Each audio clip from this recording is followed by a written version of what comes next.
Hey everyone, it's me, ArthurKade, and I'm sitting here with one of the hottest young stars in music.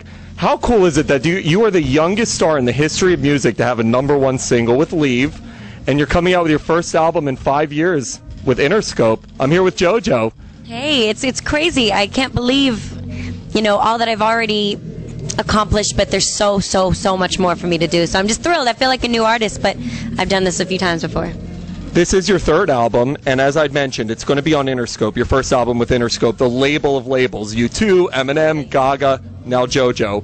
Your first hit, Leave, was an enormous success. MTV Best New Artist nominee. I mean, you catapulted to crazy heights. You're now a young woman, not a child anymore. Talk about the transition. I mean, it was a natural transition because you can't help but grow up, and I didn't have those... I just didn't feel like I needed to be anything but myself. I felt like I was able to kind of grow into the person that I naturally was going to be, and I got to explore, and I got to take a little bit of time outside of the harsh glare of people, like having cameras on you all the time, and I got to make mistakes, and I got to have stuff to write about. And I think that if I had put out an album right when I turned 18, I don't think I would have had the experience, and I don't think I would perform with the intensity or the passion that I have now, because I had that time, that gap. That's incredible, and especially in an age where people, as I call it, Lindsay Lohan their way out of the business. It's great to see someone who's transitioned through being a childhood star to now a mainstream adult star. Thank you. You're coming out with your new album, Jumping Trains. What can we expect? Your first single, Disaster. I was just listening to it on the way here. It's awesome. What can we expect on the whole album? Thank you so much. The album is, I affectionately refer to the sound as pop with an anger management problem. It's edgy, it's aggressive, but it's still that juxtapose of that feminine vulnerability. It's transparent. I was fortunate enough to be able to write basically the entire album and co-write with some great people. That's incredible. And I mean, I really got to grow as a songwriter and as a vocalist, and you're gonna... It's a very honest album. It's not a depressing album, but it's just real. I just say what's going on, and it was really liberating and really cool. And I played it for my friends, and they were like, "Yo, we just did that last night," or "You just told me about that," or blah blah blah. So it's just a slice of life.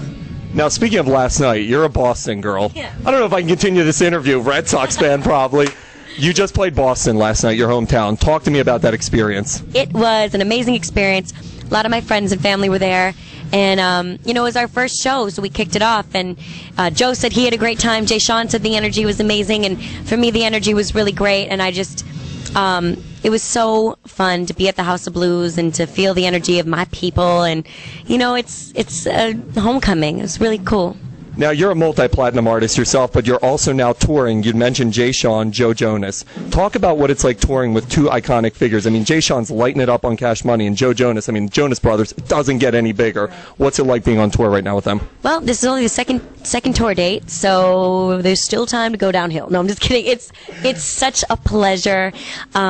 Really great young men, talented and just good people. The energy around is just really fun. Everyone's hugging each other and giving each other high fives. It's really fun, because it would suck if it was an atmosphere where everyone was walking around with their nose up and, feeling too cool. Everybody's just cool. It's really great. I saw that firsthand. As we were walking in, Joe Jonas was like, "Hey, man, nice to meet you." I was like, "Can I sit you down for an interview?" He helped my manager with her bag, bring it upstairs. Everybody's just good people. That's awesome. Now, if you were to look forward in your career, not backwards, because you already have done so much, would you model your career after? Who's one person you look up to that you would want to say, "This is what I want my career to look like"? Well, Beyonce's career is incredible, obviously, and the way that she's kept her personal life private, and the way that she's positioned herself as an all-around entertainer, a vocalist, a performer, an actress, a spokesmodel, all these things. I really think that's really great. But I also want to be more accessible. I want people to feel like, they know me. I want them to just feel a little bit more connection. So, but Beyonce is someone that, Beyonce and Jill Scott, honestly, because Jill has that niche kind of neo-soul following, but Beyonce is, superstar. I want to live somewhere in both worlds. Now, looking backward as opposed to forward, you were nominated as the MTV Best New Artist, 2004, but also Billboard's Best New Artist, and you were the youngest to ever achieve both. Looking backward, talk to me about that experience. reflecting back on it, what comes to mind? The craziest thing is that I was in such a bubble that, like, I didn't realize how big of a deal that was. And my mom was always like, if I was getting any bit of a big head, she was always ready to pop that big head, you know? And so she always kept me very down to earth. So I didn't really understand, like, these feats that were, you know, happening. I didn't really understand. So now in retrospect, I'm like, wow, that was really cool. What a cool time. But my mom was just like, did you do your homework? You know, are you getting enough sleep? You know, she was always on the road with me. But it's something that I celebrate, and it's wonderful. But I'm thinking about that next. I'm thinking about that next thing. Well, based off of what you've already accomplished, and now that you're with Interscope, there's no doubt in my mind Jumping Trains is going multi-platinum. And I'm going to give you a huge compliment, because a couple weeks ago I interviewed another Interscope artist, Nicole Scherzinger, and one of the things that really struck me about her is how down-to-earth and humble she is.